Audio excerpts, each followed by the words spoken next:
வணக்கம் ஃப்ரெண்ட்ஸ். கேழ்வரகு sweet dosa recipe இன்றைக்கி உங்களுக்கு நான் செஞ்சு காமிக்க போகிறேன். ஜஸ்ட் ஒரு தேனோடு நீங்கள் இதை சர்வ் பண்ணுங்களேன், அமேசிங்காக இருக்கும்.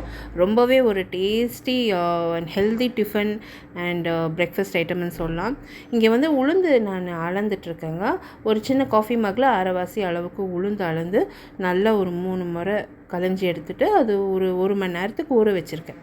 1 மணி நேரம் ஆனதும் இந்த உளுந்தை நல்லா இருத்து எடுத்துக்கணும். ஒரு ஸ்ட்ரெயினரில் போட்டு விட்டுடுங்க.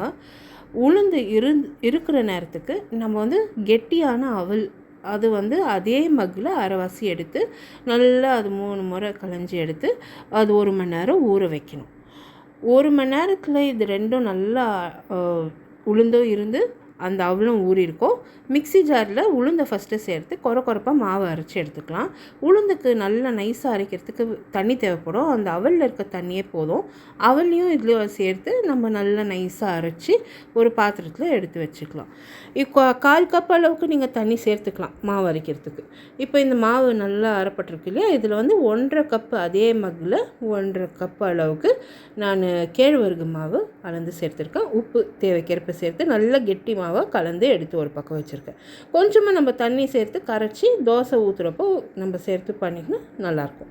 இந்த மாவை நீங்கள் புளிக்க வச்சு கூட நீங்கள் ஊற்றலாம். ஆனால் இது வரைக்கும் இந்த மாதிரி தான் நாங்கள் வீட்டில் தயார் பண்ணியிருக்கோம். இப்போ வந்து வெல்லம் 150 கிராம்ஸ் அளவுக்கு வெல்லம் வந்து ஒரு 1/4 கிளாஸ் அளவுக்கு தண்ணியில் நல்லா கரைச்சி வடிகட்டி எடுத்திருக்கேன். இப்போ இந்த வெல்லம் நல்லா கரைஞ்சி வந்திருக்கு இல்லையா, இதில் வந்து ஒரு 2 டேபிள் ஸ்பூன் அளவுக்கு திருவின தேங்காய் சேர்த்துக்கிறேன். நல்லா கரைச்சிட்டு இதில் அந்த கெட்டியான கலந்த கேழ்வரகு மாவு சேர்த்து நல்லா ஒரு முறை கலந்துட்டோம்னா நம்மளுக்கு தோசை மாவு கன்சிஸ்டன்சிக்கு வந்துடும். இப்போ ஒரு நான்ஸ்டிக் பேன் மிதமான தீயில காய வச்சு தோசையை வார்த்து எடுக்க வேண்டியது தான். இப்போ இந்த தோசை வந்து நீங்கள் இரும்பு தவாவில் பண்ணுறேன்னு வச்சுக்கோங்களேன், கொஞ்சமாக கோதுமை மாவு சேர்த்துக்கோங்க, அது வந்து ஒட்டாது. இல்லைன்னா நம்மளுக்கு இந்த மாதிரி நான்ஸ்டிக் பேன் யூஸ் பண்ணிக்கோங்க. கொஞ்சமாக நெய்யோ எண்ணெய், நம்ம நெய் சேர்த்தோம்னா இன்னும் மனமாக நல்லாயிருக்கும். நான் எண்ணெய் சேர்த்துருக்கேன். எண்ணெய் சேர்த்து 2 பக்கமும் திருப்பி சுட்டு எடுத்துறாங்க. இந்த தோசை ரொம்பவே சூப்பராக வரும்.